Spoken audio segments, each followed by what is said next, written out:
हमारा शरीर एक बागीचे की तरह है और हमारी इच्छाएं बागवान की तरह। मनुष्य बहुत ही विचित्र जीव है। वह सांसारिक मोह की तृप्ति के पीछे इतना तल्लीन रहता है कि उसे अपने बिगड़ते स्वास्थ्य का अंदाजा ही नहीं होता।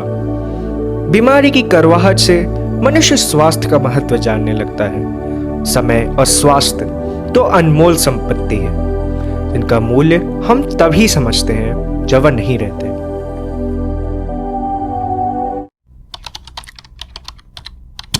संतुलन, अंग्रेजी में कहें तो इक्विलिब्रियम, बहुत ही रोचक क्रिया है। और वे शर्मा, मेरी सोच गलत थी। फर्क पड़ता है। मैं सीखना चाहता हूँ, इसलिए मैंने सोचा है कि मैं कुछ लोगों से बात करूँगा कि कैसे उनका जीवन इस बीमारी में बदल चुका है। तो किया जाए आरंभ।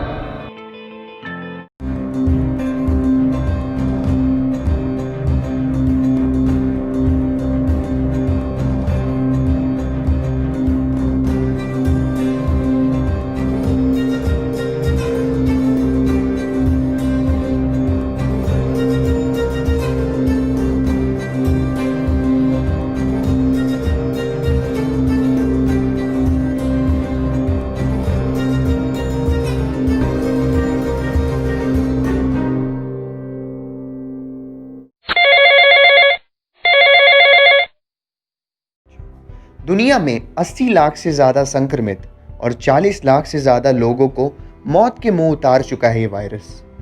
सार्स कोव 2 कोरोना वायरिडे नाम के वायरस के एक परिवार से है।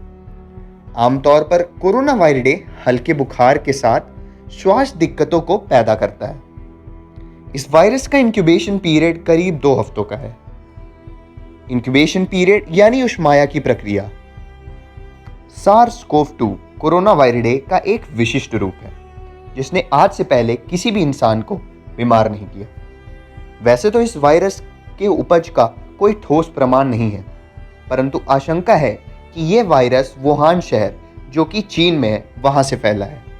डॉक्टर साहब, हमें कैसे पता लगेगा कि हम कोरोना वायरस से संक्रमित हैं? जैसे कि मैंने बताया, कोविड-19 एक ऐसी बीमारी है जो श्वास संबंधित है।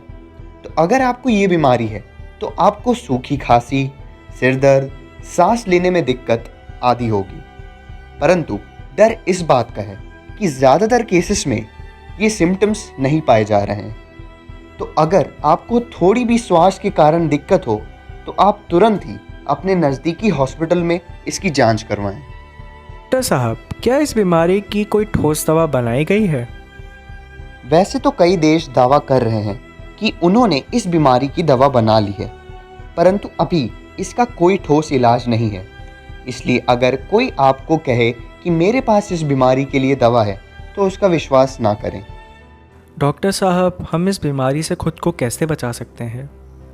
शर्मा जी, क्योंकि ये बीमारी हवा के कारण फैलती है, इसलिए आपको बहुत सावधानी के साथ घर से बाहर निकलना होगा।